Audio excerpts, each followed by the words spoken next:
again, we are going to isolate one of the variables, or one of the radicals. So let's again try to move the square root of x minus 4 over.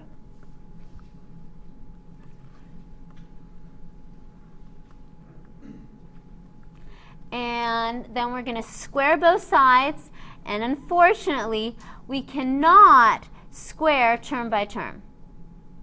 No luck there.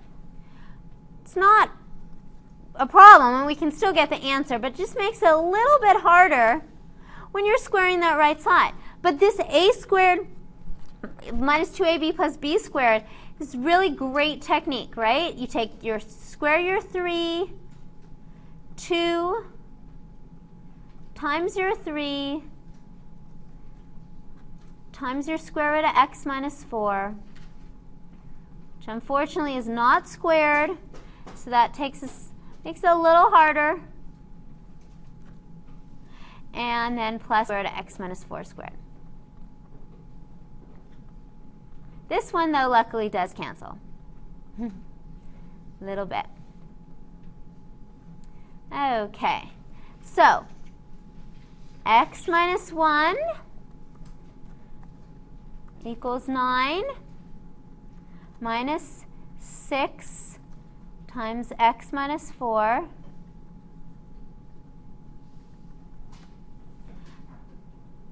plus x minus 4. So it was 6 squared x minus 4 plus x minus 4.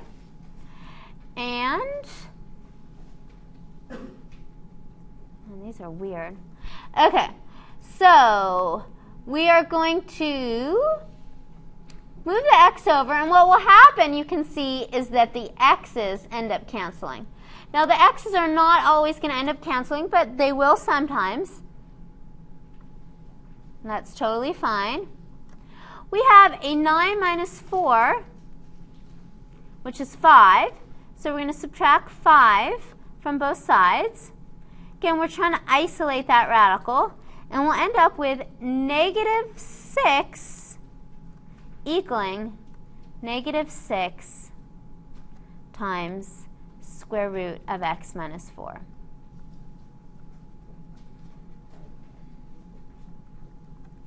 So we isolated one of the radicals. We squared both sides. It definitely got messy on the right.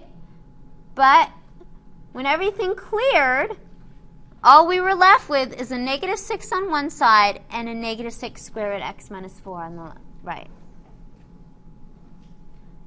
Now, there are two options you can do. You basically isolated your radical. There's a 6 out front, but that won't really cause you problems when you're squaring both sides.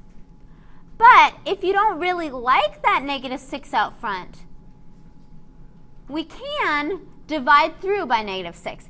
And of course, many of you guys will see, well, that's going to make things really nice, right?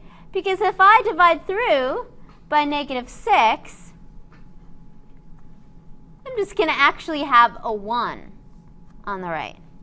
So any times that you can simplify along the way, try it out, right?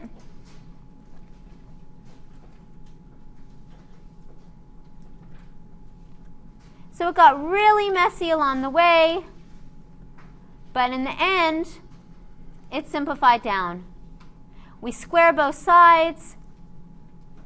We get a really simple linear equation. 1 equals x minus 4. And we add 4 to both sides, and we get an answer of x equals 5. It's a square root radical equation, so you should always make sure that it's not an extraneous solution. So we definitely lost track of what was going on as we were doing all that squaring and moving and stuff. But if you plug the 5 in, hopefully you'll see that it does work. Right? So we have square root of 5 minus 1 and square root of 5 minus 4. Square root 4 plus square root 1 does equal 3.